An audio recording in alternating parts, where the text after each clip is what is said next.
અરવલ્લીમાં SOG પોલીસે એક જ IMEIના નંબર પર ચાલતા 101 જેટલા મોબાઈલ ફોન જપ્ત કર્યા છે। અરવલ્લી જિલ્લા એસઓજી પોલીસને મોટી સફળતા મળી છે। એક જ IMEI નંબર પર ચાલતા શંકાસ્પદ મોબાઈલ ફોન મામલે પોલીસે મોટું ઓપરેશન હાથ ધર્યું હતું, જેમાં 101 મોબાઈલ ફોન કબજે કરવામાં આવ્યા હતા। આ તમામ મોબાઈલની કુલ કિંમત અંદાજે ₹7 લાખથી વધુ ગણાઈ રહી છે। તપાસ દરમિયાન અનેક લોકો મોબાઈલના બિલ રજૂ કરી શક્યા નહોતા। સાથે જ તમામ મોબાઈલમાં એક જ IMEI નંબરનો ઉપયોગ થતો હોવાનું સામે આવ્યું છે। પ્રાથમિક તપાસમાં જાણવા મળ્યું છે કે આ મોબાઈલ મોડાસાની વિવિધ દુકાનોમાંથી ખરીદવામાં આવ્યા હતા। હાલ પોલીસે સંબંધિત દુકાનો અને સંકળાયેલા લોકો સામે કાર્યવાહી શરૂ કરી છે। આ મામલે વધુ તપાસ ચાલુ છે અને જો કોઈના નામ ખુલશે તો તેમના વિરુદ્ધ કડક કાર્યવાહી કરવામાં આવશે।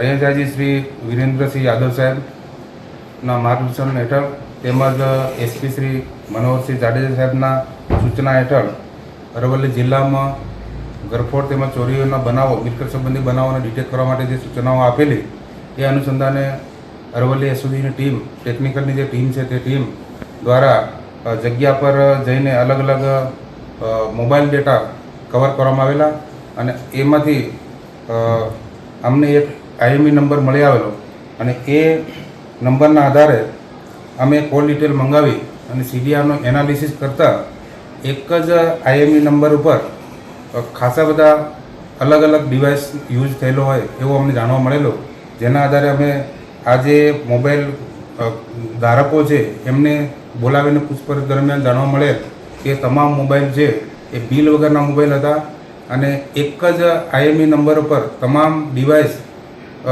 એ રન થતા હતા।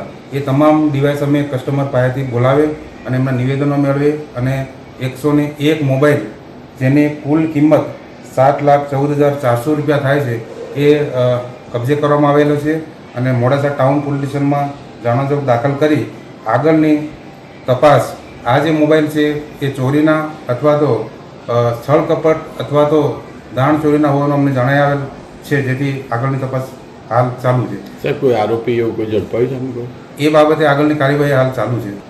અત્યાર સુધી અમે જે મેક્ઝિમમ મોબાઈલ અમે રિકવર કર્યા છે, આના સિવાયના પણ ખાસા બધા અમારી પાસે નંબરો છે કે જે અમે રિકવર કરવાના છે અને એના માટે અમારી આગળની તપાસ ચાલુ છે।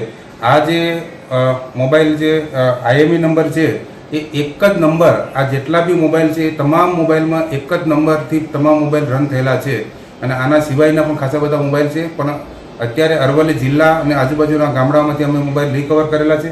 આ સિવાય અન્ય જિલ્લાઓ તેમજ અન્ય સ્ટેટમાં પણ આ મોબાઈલ ગયેલા હોવાનું અમારા ધ્યાન પર આવેલ છે, જેની તપાસ હાલ ચાલુ છે। મહેન્દ્ર પ્રસાદ, S24 ન્યૂઝ, અરવલ્લી।